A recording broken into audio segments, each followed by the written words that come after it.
Lingi ay mong tupad. Tingnan na kay dunggan. Naidunggan, imong tupad na. Ingon mas Kristo, pamati kamo kung may dalunggan kamo.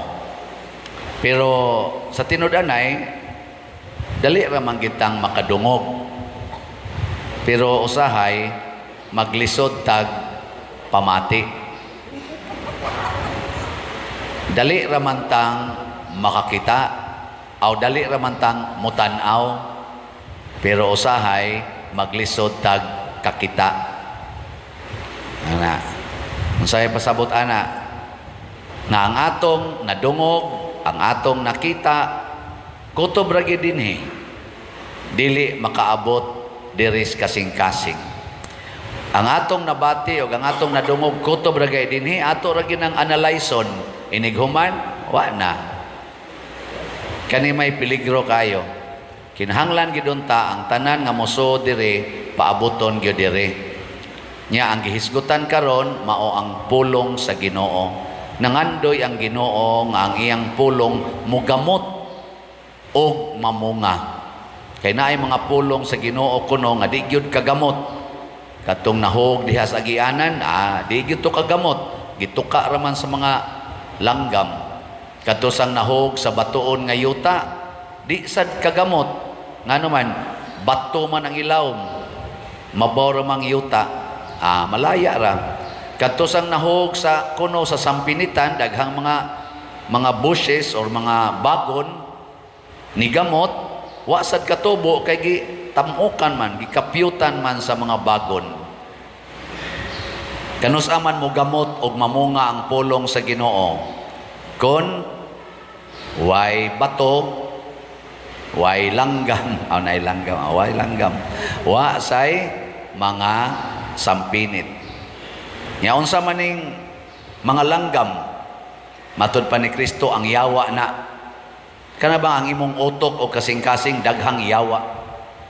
Mura man to'y mutukob, mura ba ka ng bata bitaw nga daghang kay bitok, nya imong pakanon, muburot lang, magdaot lang ang naong, nya luspad, sige tanig kaon, anong di man mutambok, gibitok na, purgaha, aro manggawas na mga bitok diha. Sorry na minaw ha, bitok. Mausa na ang yawa, mag-atang ng yawa nato sa pulong sa Ginoo, inigsud sa pulong sa Ginoo diri, kanon day si yawa. Hilingay mong tupad, naunsa man ang imong otok, na Ginoo o na yawa. Kana bang inig-ingon sa pulong sa Ginoo, higugmaa imong kaaway, nya naday mo sa imong, unsa ka diha, patay ta. Yawa man na, sakmiton dayon ba? Ibaligya ang tanan mong katigayunan ug ang halin ipalit og slat, na mao na ni ron. Kana yawa na. Pasayloan ang imong bana o kanang imong asawa nga nangabit, na mag-anad ng paniway dako. Yawa na, kanon dayon ba? Nya kana sang batuon, ang yawa na gagmay. Murag mga piranha ba? Gagmay. Ini kahog sa una pa nila kanon. Pasabot, kana bang yawa nga mohatag nato sa limitasyon. Kana bang maingon, ayaw patuyang. Ayaw patuyang og hatag, maalkansi ka. Kana bitang yawa nga murag negosyante, kanunay ga huna-huna og ginansya. Daghan man na din manimba, sige kag simba, sige kag donate, pari remadato ana, kansi ka. Alkansi ba? Pero ginansya lang, o kanunay yung naay makuha, anha ta diha. Una, mayon ka, adto kag asa dapita ron, milagroso ka itong dapita. Adto ka dito, ginansya kay na may milagro, pero gari ka din na papaliton ra kag sla, na alkansi ta diha, ato tang ato. Bati man na diha, simba ta diha, magduka man ta. Ari ta diri simba kay di ta magduka. Ang imo ra gyud ang ginansya. Nya unsa man ang mga klasihas tao? Kana bitang inig-ingon sa Ginoo nga mao ni buhata, moingon din bitaw, bitaw. Pero i-push gyud Ginoo nga kumplituhon pagbuhat nga di na sa na mahimo kansita na. Prago na nang ingon pasaylua ang imong isig ka tao. So magpasaylo ay gid tao kay naagod na sa amahan namo nga pasaylua kami sa among mga sala, ingon nga kami nagpasaylo sa nakasala kanamo. Nya moingon dayon ang Ginoo, dili lang katulo pasaylua o kapito, kung dili kapituan kapito. Moingon sa dayon ka, di na namadaw abusaran na tana, abusaran. Higugmaan ang imong isig ka tao. Maghigugma ay kita para way gubot. Nya higugma ang imong kaaway. Ayaw patya na patya na. Ana ba? Palit mo slat. Palit tayo kay tabang pa sa simbahan. Kanibang ang pulong sa Ginoo kun musod na ni sa atong kasing-kasing niya mugamot ang bunga unsa man kaayuhan, kalambuan, kalipay, kalinaw. Pero kung ang pulong gani siyawa, kanang kahadlok nato, kanang kabalaka, kanang kasuko, mao gani na musod ug manggamot sa ato, inigawas ana kagubot sa man, kalaglagan, gubat, pinatyanay, mao na mo gawas. Unsa maroy nang gawas sa inyong pamilya? Kalinaw o kagubot? Kinusmuray o pahiyumay? Yaw-yaway o dinayigay? Amot lang ninyo. Muna, tanaw na to ang simbahan, ang mga apostoles nagpuyo gyud sa pulong sa Ginoo. Matud pa sa atong unang pagbasa, mamunga gyud, muipikto gyud ang akong pulong. Ug niipikto gyud kay gikan sa Jerusalem, gikan ni atong mga 12 lang ka mga tao or 100 ka mga tao nga naminaw sa Ginoo, nya mipagamot sa pulong dire ning spread ni tibok kalibutan. Karon niabot nag-usa ka dako kaayong simbahan nga Katoliko nga duna nay mga 1.3 billion or 1.5 billion ka mga sakop. Gamay ra jud kayong gasugod. Ang ato sang simbahan sa Pilipinas nagsugod ra nig usa ka diocese. Manila ang tingin ito diocese sa una. Karon 14 ang daghan ng dioceses.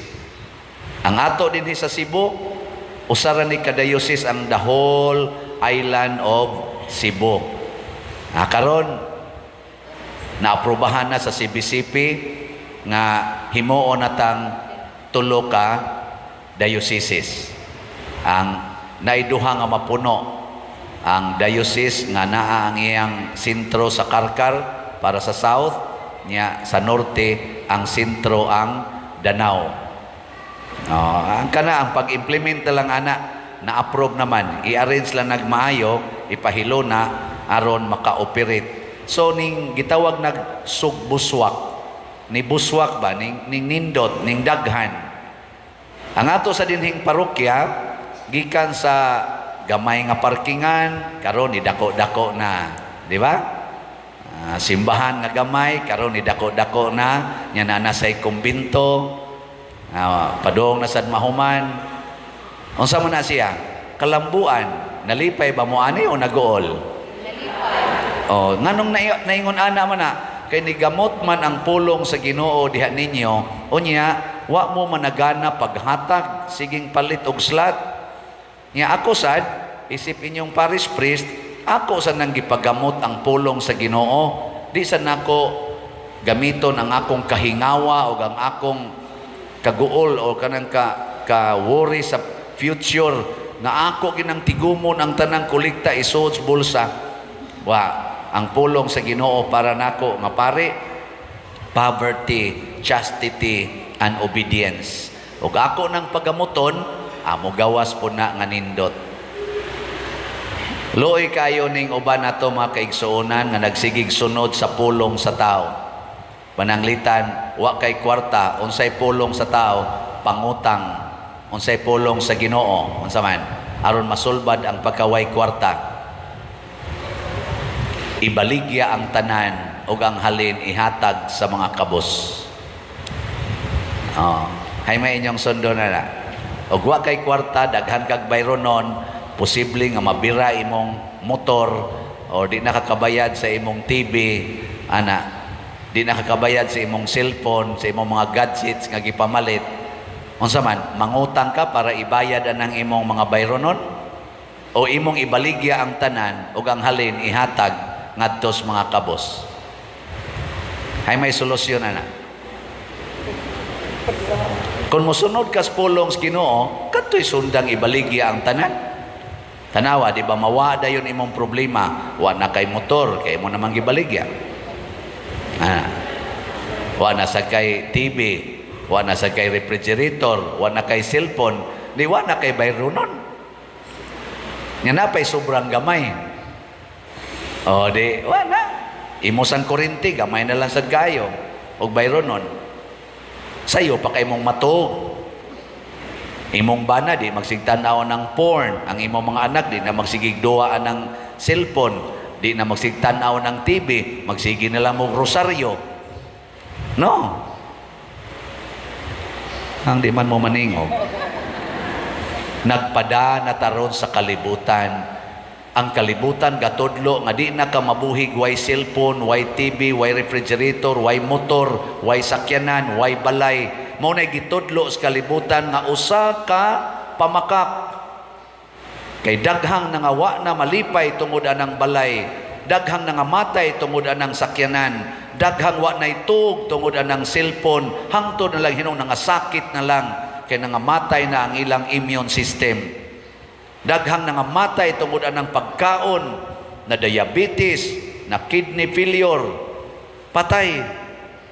Lingian na imong tupad na kumusta imong kidney, kumusta imong sugar. Nawa, di ba galikay na nagkaon, gamay na lang akong kanon. Unsa may gusto sa Ginoo? Fasting and abstinence. Wa kitang tuman na. Na. Sige, katapusang lingi. Na mamalit na tag 4 slot challenge, ha? Sige na. Di ba? Nindot kayo na. Salamat di sa inyong donate sa kang Father Oni Rosaroso. Natin na dawat additional nga gikas online 20,500 ato pa ning igihatag niya. Nya mo total na ang atong nahatag or na donate 275,828 and 85 centavos atong pakpakan. Nya aron motisok ang pulong sa Ginoo, naa sad tay catechesis, chapel catechesis karon kay ting bakasyon man, magsugod na ang atong chapel catechesis ugma. Ang inyong mga anak, mga bata, dadas kapilya. Naa na tay mga volunteer nga catechists. Dinhis ato matag alauna sa hapon niya dinhi catechesis dinhis parokya. Ang muda ang ato mga youth. Dad-an ninyo dinhi inyo mga bata, ha? Haron ang pulong itisok sa ilang mga kasing-kasing. Pamasin, mugamot di ay inigsugod abli sa school year na anay mabawon ang mga bata nga Diyos nung mga pulong, Diyos nung kinaiya. Mga ginikanan, challenge ni ninyo. Dada ang mga bata, kuyugi, ngadto sa kapilya. Ug dinhis atong simbahan, alauna sa hapon, matag adlaw, Lunes ngadtos Biyernes. Ang atong chapel catechesis, Lunes ra ngadtos Biyernes. Matag Sabado, hangtod sa August 12, ang mga katekista volunteers manganhi sa simbahan kay mag-enrichment meeting or seminar. Maunay atong paningkamot. Ako, produkto ko anang summer catechesis. Layo kay nga mong balay, ang akong iyaan mo'y magsigig catechesis namo. Layo kay may sa simbahan. Tingali, mga twice a year may makasimba. Pero dito ko nakakitag pulong sa Ginoo sa summer catechesis. Niya karon, pari nako. Sige, manindog na ta mga buutan.